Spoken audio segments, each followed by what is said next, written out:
இப்போது எந்த தொகுதி வேட்பாளராக போட்டிடுறீங்க நான் தமிழ் கட்சி சார்பாக? பவானி சட்டமன்ற தொகுதியாக வேட்பாளராக சொல்லுங்கள். பவானி சட்டமன்ற தொகுதினா மோகனாதேவி. என்ன படிச்சிருக்கீங்க? முதுகலை தமிழ்ங்கண்ணா.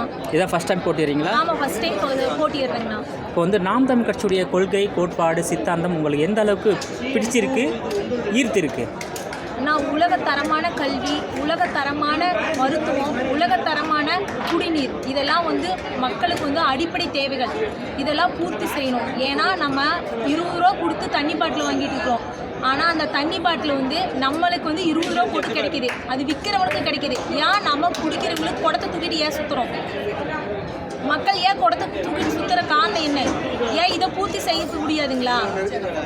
இதுக்கெல்லாம் தேவைன்னா அடிப்படை தேவை எல்லாமே அரசியல் இருக்குது. அரசியல் வந்து சரியாக இருந்துச்சுன்னா மக்கள் இவ்வளோ கஷ்டப்பட மாட்டோம். ஸோ நாம் தமிழ் கட்சி வந்து தனித்தே தேர்தலை சந்திக்கிறது, ஓகேவா? அதான் தனித்து தான் போட்டிவிடும், எப்பயுமே தனித்து தான் போட்டோம். ஏன்னா இது கொள்கை கூட்டம். எப்படி உங்களுக்கு வெற்றி வாய்ப்பு இருப்பதா நினைக்கிறீங்க?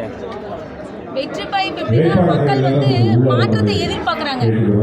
மாற்றத்தை எதிர்பார்க்குறாங்கன்னா, இத்தனை வருஷமாக 500 1000 கொடுத்துட்டு மக்களை ஏமாற்றிட்டு இருந்தப்ப மக்கள் என்ன கேட்குறாங்களா, எங்களுக்கு தேவையானது கொடுங்க, எங்களுக்கு காசு வேணாம் அப்படின்னு கேட்குறாங்க. அதனால வெற்றி வாய்ப்பு அதிகமாக இருக்குதுன்னா. சரி, ஓகே, நன்றிங்கண்ணா.